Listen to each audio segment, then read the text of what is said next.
Hello, everyone, and welcome to another episode of the Nuggy Guys podcast. I'm your host, Sid, and I'm joined by my co-hosts, Pat and Doug. Tonight, we're doing our second episode about the Nephilim, specifically looking at the Book of Enoch, and maybe its validity, how we feel about it. Guys, how are you feeling about it? Confused, honestly. I'll say I started off very, very skeptical of the Book of Enoch. I was like, I'm not sure about this book, but I've been hitting that hopium. I'm injecting it. I think that there's something to this. There's something to be learned here. I'm convinced. Okay, Dougie, any big brain thoughts? No big brain thoughts. I listened to multiple hours of content about it today, and I can't say I know a whole lot more than I did when I started. Yeah, I did some more research. Go ahead. I will say, as far as the validity of it, well, no, we'll get into it. I'll say that. Okay. I did some more research. I wouldn't say I'm more convinced. I wouldn't really say I'm less convinced on its validity, but it's still a big question in my mind.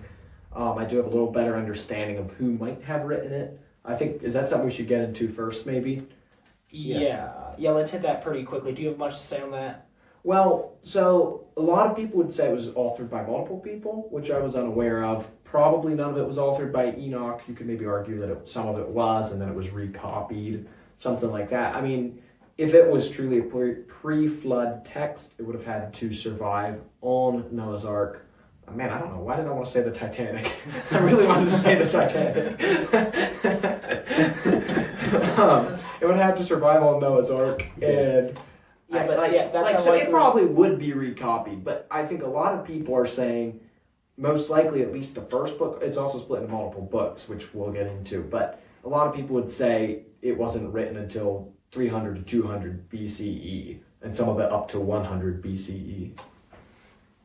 Yeah, that was one thing that led me first to believe that I don't think there's anything to this. Like, why should I believe this book that claims to be written by someone before the flood, when obviously it would have gotten washed away or whatever, when it seems like actually, 300 BC is about the earliest that it could have been written. However, the more I studied into it, there's fantastical elements. There's all kinds of visions and dreams and apocalypse or whatever, but all of that, whatever that was, hopefully not an apocalypse. The Nephilim in the basement, man. Yeah, but here's the one thing that I really took away from everything I studied is that it lines up with God's story of creation, redemption, fall, whatever. All that pretty well lines up with the great universal narratives that God wanted to send to us.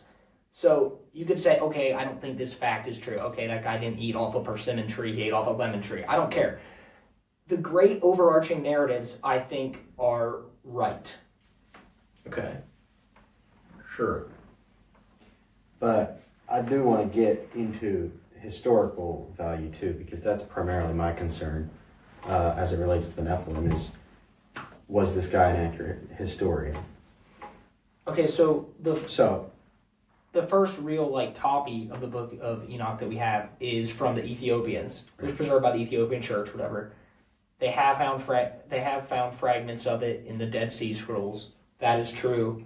Is there anything else you need to hit on where all they found copies of it? I'm trying to think. Like you said, the Ethiopian Orthodox and maybe Ethiopian Jewish communities are kind of the only ones who really accept probably all of it. That would be my understanding. Like a lot of other Christian groups and things wouldn't. And the most complete version of the Book of Enoch was the Giaz or something. I don't know, something hard to pronounce. Doug, you said you know how to pronounce it. Giaz. Okay. And that would have been in an ancient South Semitic language. And that's where we have the most complete copies. Yeah, so it's not like this is original Hebrew text that we picked up out of the desert somewhere. That is true. It's not like the most inspired, it's not the most direct line of scripture ever. But I still do hold this viewpoint slightly, that there's something to it. I'm not arguing that I think this is literally written by Enoch. I'm not sure that is true, because I know there was rumors of obelisks that were carved before the flood and that survived the flood, and ancient knowledge is written on them, all these books are written on them. I don't see much truth in that. I don't know that anybody else does, but What do you guys say? Obelisks, was this the knowledge that Enoch received when he went up to the 10th heaven and was talking with God? Or what was this knowledge? I'm just saying, in other narratives of knowledge preserved through the flood, they claim that the way it was preserved through the flood was not on the ark necessarily, but in carved obelisks that survived. So I don't know if you want to talk about this part right now, but I haven't read the Book of Enoch. I would like to. But I was listening to a guy talking about one of the stories is he ascends up through the different levels of heavens, reaches the 10th heaven or whatever, and is speaking with God. And God basically shows him the scroll with the secrets to the universe. And he writes them down. And they're to be guarded by an angel until the end times. And then they're revealed, right? Am I getting the rough narrative right? I don't recall that particular story, Okay. but I haven't read So the I book. wasn't sure if I that's have what you not were read the referring book. to by the obelisks with knowledge and things. I've read the No. whole thing, but it's been a while, and it's a pretty deep book and a lot of names and stuff. So Yeah. I don't necessarily recall a specific one. Okay, I have a story from in there that I'd sort of like to discuss. Is now a good time as any to do it? Sure. So here's what I found very interesting. So Enoch walks with God, whatever. He's a holy man of God. And where this comes into the Nephilim and whatnot is that after the Watchers come down and they intermarry with the people of Earth, they produce the Nephilim, whatever. The Watchers know that they have sinned, and God is going to pronounce a judgment on them.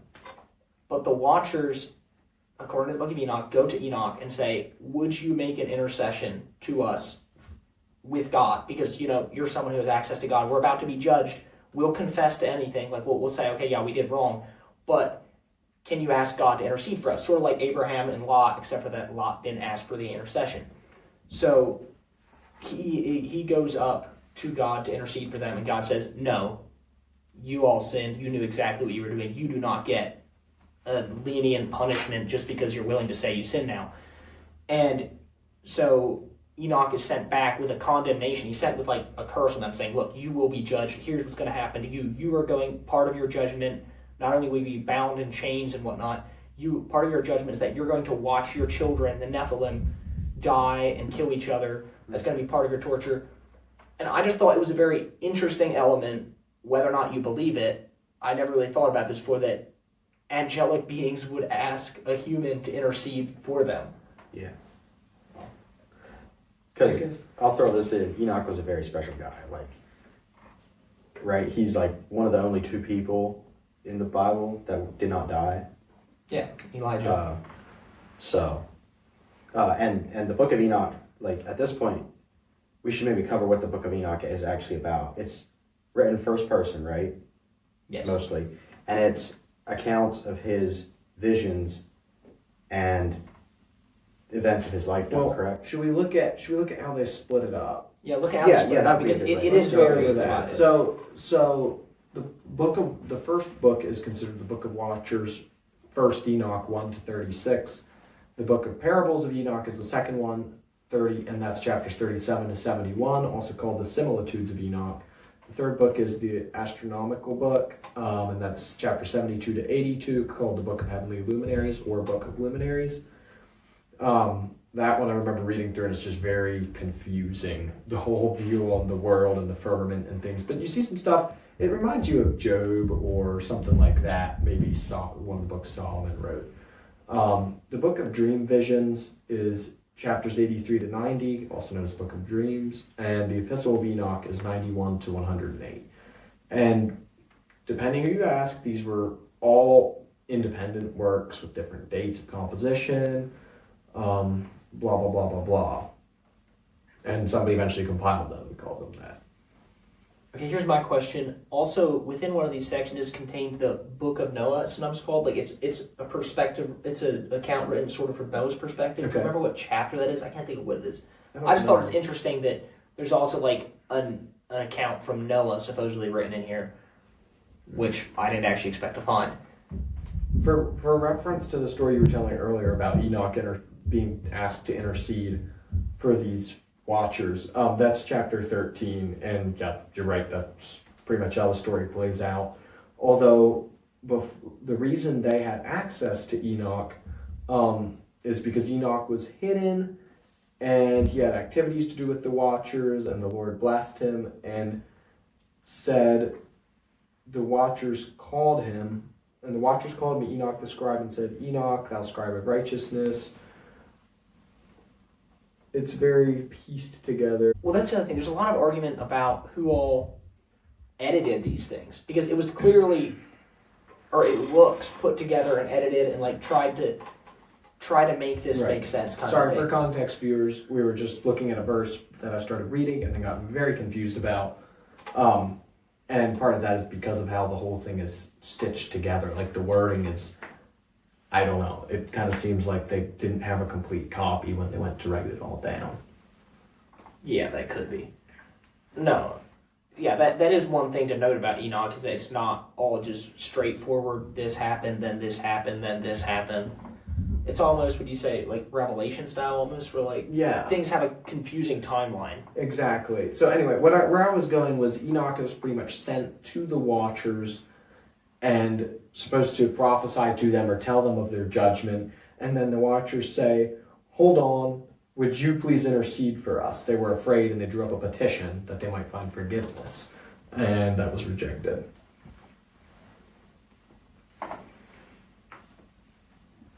And there's also a lot of dreaming and things, like it's pretty hard to keep straight exactly what the storyline is.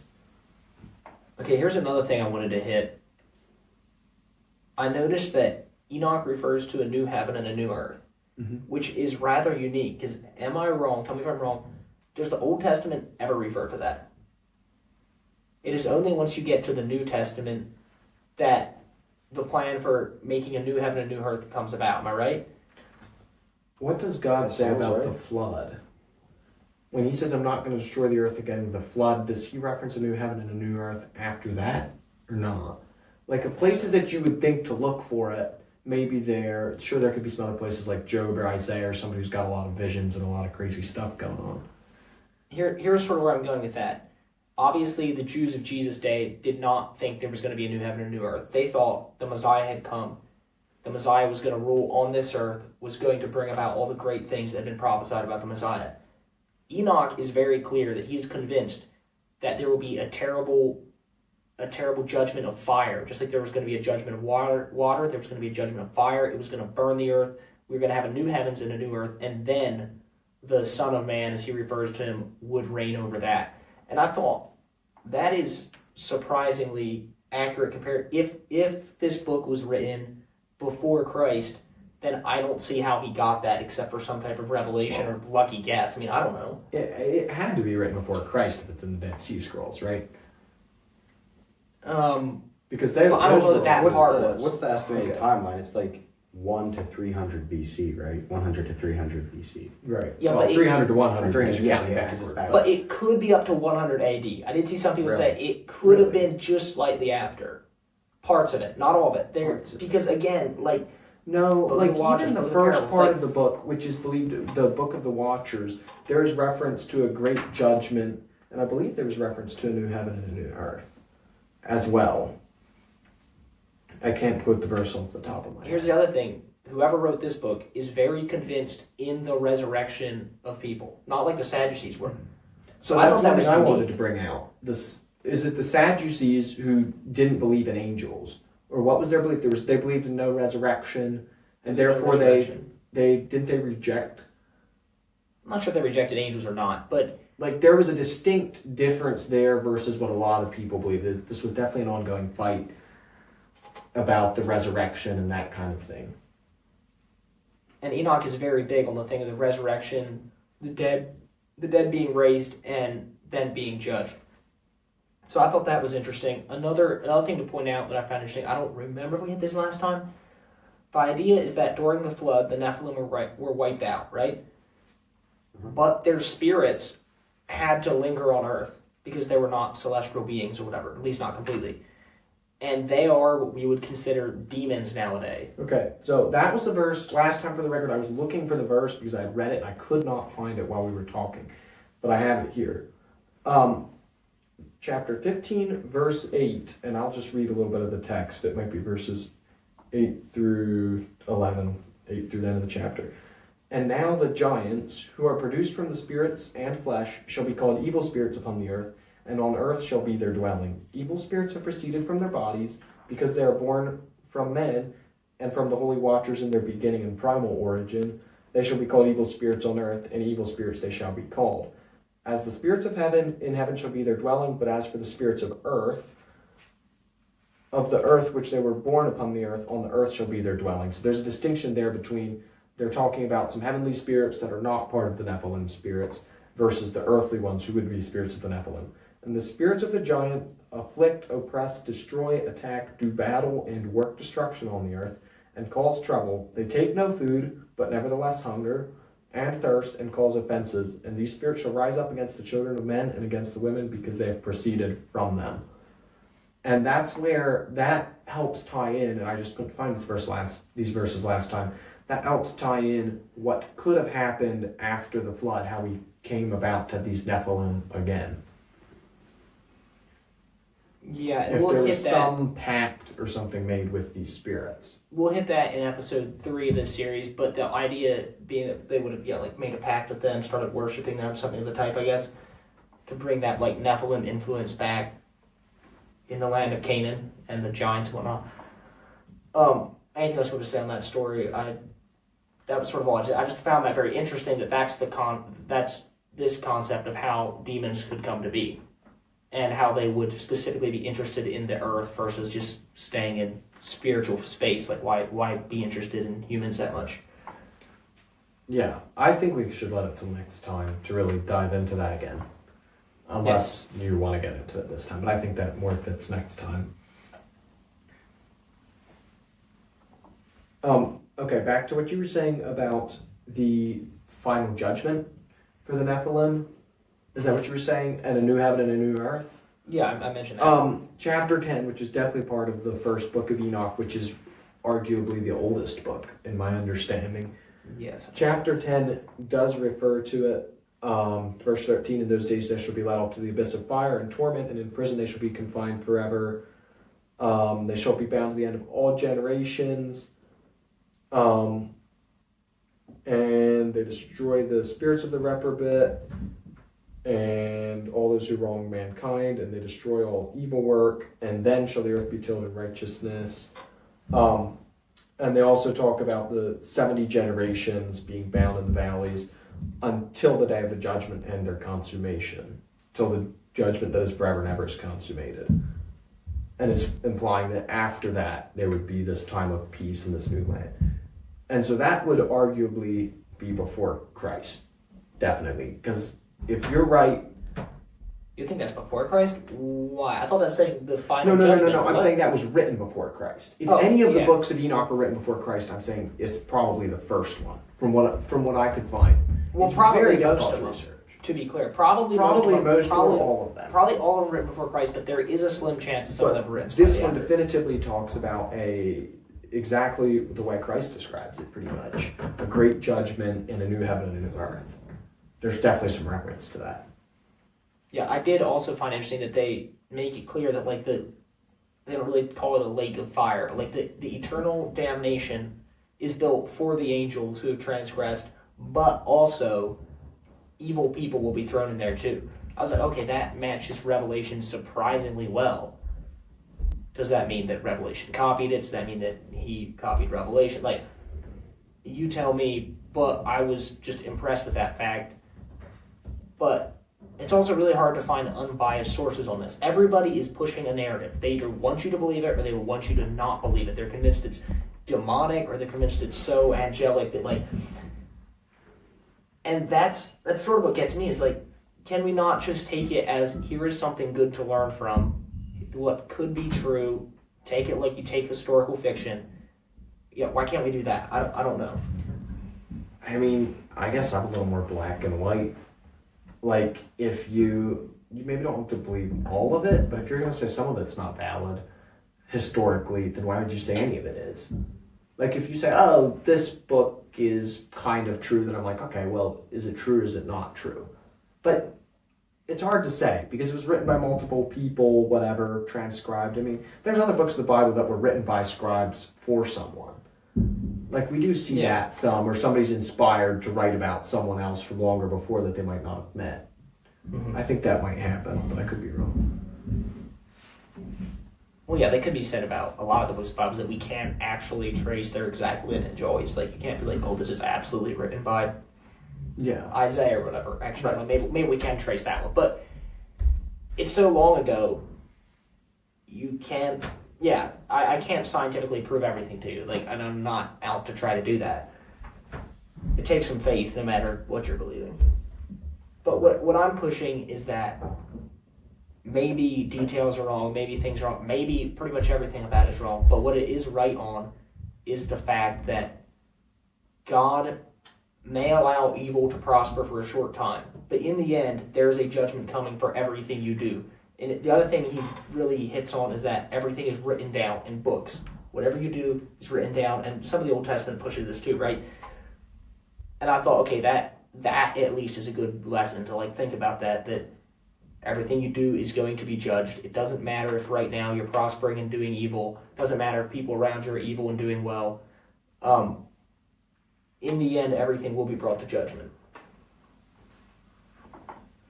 Yeah, I mean, I think there's a lot in here that just really lines up with the Bible. And so if it's not divinely inspired, or, I mean, semi-divinely inspired, where'd they get it all? Why does it all line up so well? You know, because there wouldn't have been any of the New Testament written to read off of, probably. That's what we're proposing. And a lot of the Old Testament doesn't touch on this. So where'd they get all this information? Like, sure, it talks about the Old Testament references, you know, the coming of the Savior and that kind of thing, but they don't really go into what the book of Revelation does, and even what Jesus would have touched on. Yeah, that's true. Do you have anything to say on that, Doug? We'll throw in a side note here about the early church and relating to it. And this has been a controversy ever since the early church. And there was two fairly prominent early church leaders that wrestled with this. One was Tertullian, and at one point in his life, it's speculated that he actually believed that it was divinely inspired and should be canonized. And the other guys, and he quoted it also extensively in his writings, and the other guy is Origen, and he, I think it's said at the beginning of his life, believed it to be true, not necessarily divinely inspired, but at least mostly true, but then kind of fell off at the end of his life and was like, I don't know. So, side note, that this is a very old debate, and there were people on both sides back in the day too. Isn't that kind of splitting hairs between divinely inspired versus just being true? No, because Like, I something can get be there historically true, but not is- divinely inspired. Sure, but when you're talking about a book that's mostly visions, Sure. how is that historically See, accurate if it's not divinely inspired? I've been Like, coming at this from the perspective of how it connects to the Nephilim, and I'm interested in the historical details of the Watchers and the Nephilim primarily. And so for me, it being historically accurate is kind of more significant right now than it being divinely inspired. Sure. Like, I mean, you can just say somebody was hitting those shrooms, you know, Right. and Yes. seeing things and writing them down, but, and you could have some historically accurate things. I don't know, I'm having a hard time saying, like, oh, it can be accurate, but not divinely inspired or something. Yeah, I mean, it's like, divided into books. Like, the Book of the Watchers is more historical. Right, Right. that's fair. And That's that's the book I've been doing most of the research about, honestly, because Well, yeah, that's kind of what we're focusing. the whole thing is quite interesting. I do know that. Yeah, did we bring up the fact that, like, sort of how the judgment was performed upon the Nephilim about them, like, dying and whatnot, is that, according to the Book of Enoch, they were giants, and they started consuming the land, basically. Like, they were stripping the land bare, they started eventually eating humans, and eventually fighting each other and whatnot. That is sort of one of the ideas. And I thought, okay, that's actually a sort of impressive concept to take to note, that maybe if you push technology, push progress, push these sort of dark things of civilization too fast, you literally will strip the ground. Like, think about, like, America's Gilded Age. Did we not, like, sort of start destroying our natural resources in the quest for better steam engines, better gasoline engines, better diesel. Like we were pushing the very edges of technology as fast and as hard as possible, and that's sort of what the idea you get here is that these angels brought all this technological knowledge with them and gave it to humans before they were ready for it, and it led to the Nephilim, which just started consuming the earth. And I was like, okay, there's actually sort of a symbolic meaning you could pull out of that. And that, watch out, humans. If you push yourselves too hard and only look at how far you can advance, you will destroy the very thing that got you there. Sure. I mean, I'm going to argue the other side. Like all these global warming people, preserve the earth people are just high, dude. They literally are just pushing an agenda. It's all about money. It has nothing to do about preserving the earth. I'm not saying there's none who are into preserving the earth, but a lot of it is literally just money into the pockets of the very rich and things. Like it's the completely focus, corrupt. the problem, the environment problems are not carbon emissions or whatever. They're Right. the rivers in India. Literally, science disproves it. They're like the plastic in the oceans, Yeah, but- and the rivers in India. I suspect some of that is going to continue to be a problem because we still haven't figured out how to deal with it. But we don't want plastic in oceans. Like that's something that's our. I'm saying that's an actual problem. That's not what's focused on because there's no money. Right, exactly. It's more fun to talk So, yeah. about carbon and Right. emissions and stuff. And I'm not saying modern day actually as much as more like early 1900s. Like think like We're when not we pushing first industrial stuff. when we first started the national parks under Teddy Roosevelt did. Remember why? Because like he shot some of the last buffalo. He's like, hold up, I just shot this buffalo. This is one of the very last on Earth. Like maybe we should consider that, people, that we are slowly destroying everything. And yeah, that's more the cause we get to. Not that like we got to save the whales in Bulgaria because we just love Bulgarian whales or whatever. Right. No, I'd like to read one of the verses that you were maybe referencing, or at least part of it. And then Michael, Uriel, Raphael, and Gabriel, and these are all good angels, looked down from heaven and saw much blood being shed upon the earth and all the lawlessness being wrought. And they said one to another, the earth made, and here again, this is some stuff stitched together because of, I guess, when they translated it or something, the earth made without inhabitant cries the voice of their crying up to the gates of heaven. So like the idea that the earth itself is screaming, like we need help, whatever. It's nature is being defiled, not just, and sometime it'd be interesting, I don't know if it'll be tonight, to get into like all the mythology and things about nature and like maybe stars having spirits, because that's another thing the Book of Enoch talks about, the stars being spiritual. Well, I heard this. It's rooted in so many legends, like ancient stories, that kind of thing. Like, why did it all start?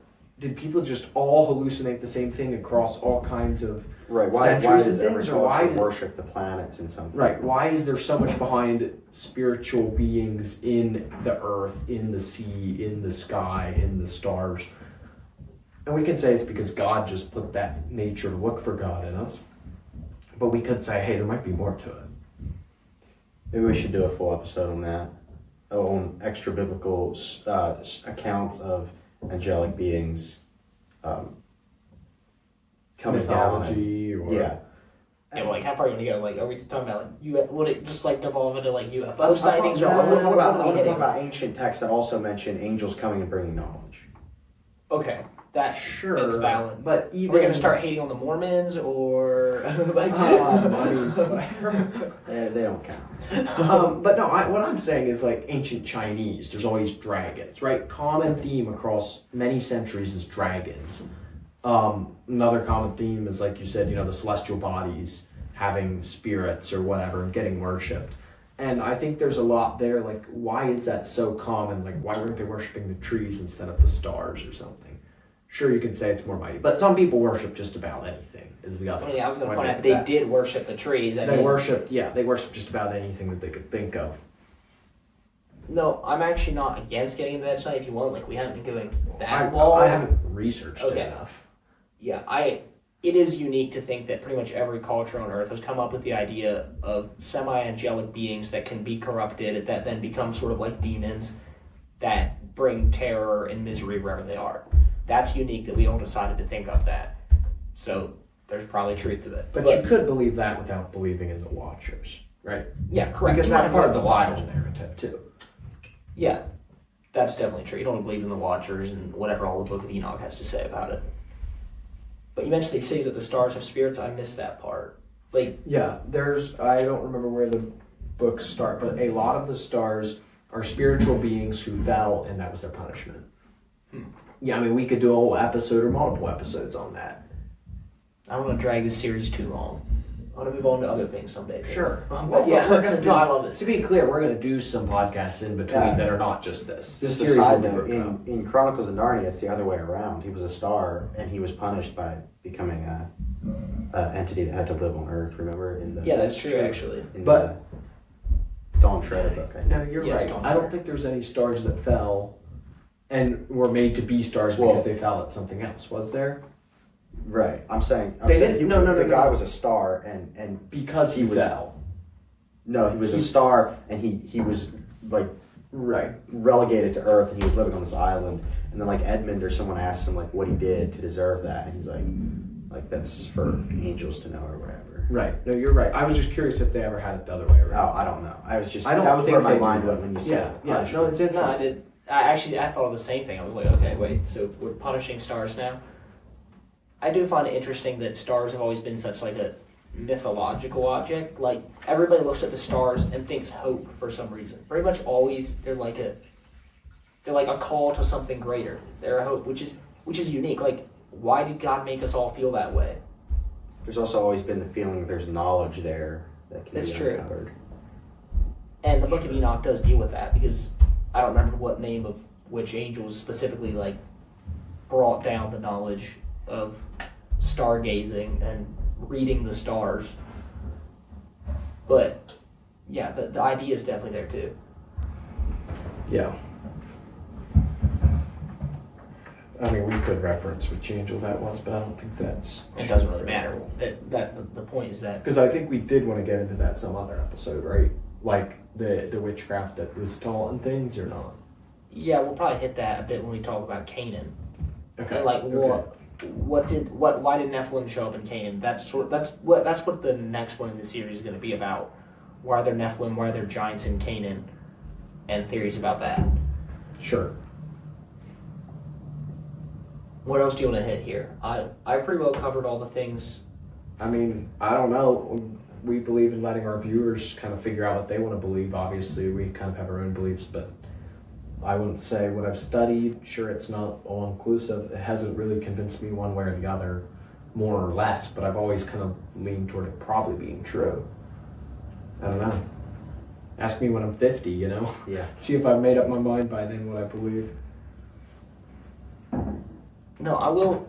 Sort of as like maybe an ending monologue for me. I'll say this: I find it very. Partly it's the way my build, my psychology, whatever.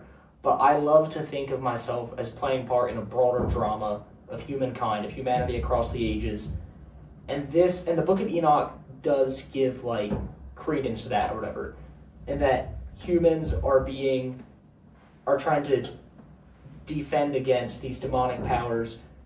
These angels are falling, and a human, in this case Enoch, is being requested by them to go to God for them. That humans actually matter. That what you're doing matters. That there's a vast galaxy, dimension-spanning conflict that you're involved in, and it's more than just a little speck of dust on a little planet right here in the middle of a Milky Way. I will say that inspires me. Maybe it's just me, but I love the thought. Yeah, there's more to the spiritual world than I think we ever realize. I think I remember my teacher from back in my grades of school talking about actually my grades of school. I'd love to have him on sometime. He said he believes that we're protected from seeing the spiritual realm because we'd be too terrified. And there's some Bible references to where the spirit world overlaps with the human world and things that lead some credence to that. But no, I agree with what you're saying. It's fun to think about. It's great to think about. And I think the Bible does indicate that to some degree. Like there's definitely spiritual warfare. There's things going on behind the scenes that we don't understand, that we don't realize. And remember, the Bible notes that man is only slightly lower than the angels. We're lumped That's into almost the same category, but we have definitely some disadvantages in how our spirituality works. And we also have some very big uniquenesses and some advantages in we will be able to understand the salvation story in the way the angels never can. Because they never fell, or they never sinned. Well, the ones So they were never redeemed. The good ones, I'm saying. Some sinned, but they were never redeemed Right. in the same way. It is a story unique to mankind. Yes, it is. So to sort of maybe sum this up, when you're out tonight or some other night, if you look up at the stars like Frodo in the vast plains of Mordor and you see them glimmering down, maybe they'll give you a little bit of hope, a little bit of knowledge that it's not just you. There's greater things going on in the world, and you're called to play a part. And hopefully that inspires you to continue on to Mount Doom or whatever your quest is. Thank you, Pat, for that thought, and thank you guys for joining us for this episode of the Nuggy Guys podcast, where we attempted to unpack the many-faceted Book of Enoch. You guys can find the rest of our work and any future work on Apple Podcasts, Spotify, or YouTube. And please go to those platforms, leave comments, have discussions in the comment section, have bar fights in the comment sections, and like our content if you think we deserve it. Thank you. And as always, guys, be careful out there.